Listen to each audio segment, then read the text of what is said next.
За само 2 дена во САД Христијан Мицкоски и владината делегација направија повеќе за македонската дипломатија отколку што се има направено во изминатава декада, продор на американското политичко поле, остварувајќи одлични контакти со новата американска администрација, што ниедна власт досега не успеала да го стори. Според експертите, Македонија треба да искористи оваа можност за зајакнување на своите позиции и ставови. Следбите се извонредни. Досега Македонија немала такви врски со ниту една американска администрација и веројатно нема ни во еднина да има. Така да тоа е еден наш мал продор на американското политичко поле и јас мислам дека ќе имаме шанси да го искористиме. Работната посета на Вашингтон, владината делегација реши да ја искористи за низа средби со блиски соработници на Трамп, но и со бизнисмени, со цел да ги презентира можностите за инвестирање во Македонија.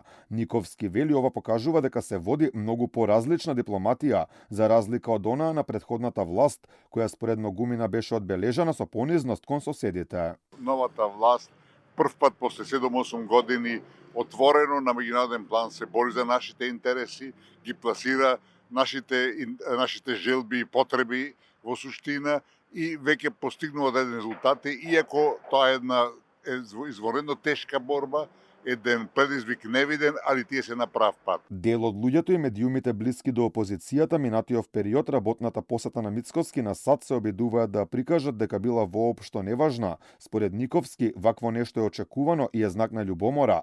Вели, освен кај СДСМ ја има и кај соседите, поради фактот што Мицкоски беше единствениот лидер од Балканот присутен во Вашингтон. Не само опозицијата и во Бугарија веќе љубомора покажа на ова што се случува, бидејќи единиот Балканот кој е таму присутен на овие навистина свечености е нашиот премиер и неговата делегација. Мислам дека од тоа ќе произлезат интересни работи за Македонија, корисни работи за Македонија и на политички план да се надеваме и на економски план. Според познавачите, секој вакво пробивање меѓу највлијателните луѓе во една од најмоќните држави во светот е успех за цела држава, за сите македонци, а не само за Мицкоски и ВМРО ДПМН. Секоја поддршка од најмоќните за македонските ставови и борба наспроти антимакедонските е добре дојдена, посакувана и неопходна.